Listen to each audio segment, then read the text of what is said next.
మన టీమ్స్కి ఎగ్జామ్లో మార్క్స్ తక్కువ వచ్చినా ఫెయిల్ అయినా చాలా అప్సెట్గా ఫీల్ అవుతారు కదండి. కొంతమంది చాలా ఫియర్గా కూడా ఫీల్ అవుతారు.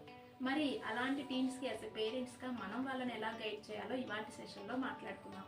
This is Jyothi, parent in connection coach. ఈ ఎగ్జామ్లో నీకు మార్క్స్ తక్కువ వచ్చాయి అని అంటే మనం వేసుకున్న ప్లాన్ వర్క్ అవ్వలేదని, నెక్స్ట్ టైం మన స్ట్రాటజీని మార్చుకుందామని మీ టీమ్స్కి అర్థమయ్యేలా చెప్పండి. మీ ఫ్రెండ్స్కి ఎన్ని మార్క్స్ వచ్చాయని మాత్రం అడగకండి.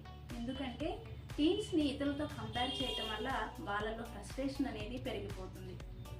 బిఫోర్ నువ్వు రాసిన ఎగ్జామ్ కన్నా ఈ ఎగ్జామ్లో బెటర్ మార్క్సే వచ్చాయి కదా, నీలో ఇంప్రూవ్మెంట్ ఉంది అని అప్రిషియేట్ చేయండి.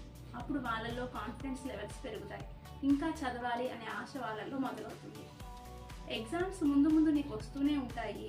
ప్రతి ఎగ్జామ్కి నువ్వు కష్టపడే ప్రతి కష్టము కూడా నీ భవిష్యత్తును మార్చగలదని మాత్రం చెప్పడం మర్చిపోవద్దు. ఈ వీడియో కనుక మీకు నచ్చినట్లయితే లైక్ చేయండి, షేర్ చేయండి, ఛానల్ని ఫాలో అవ్వండి.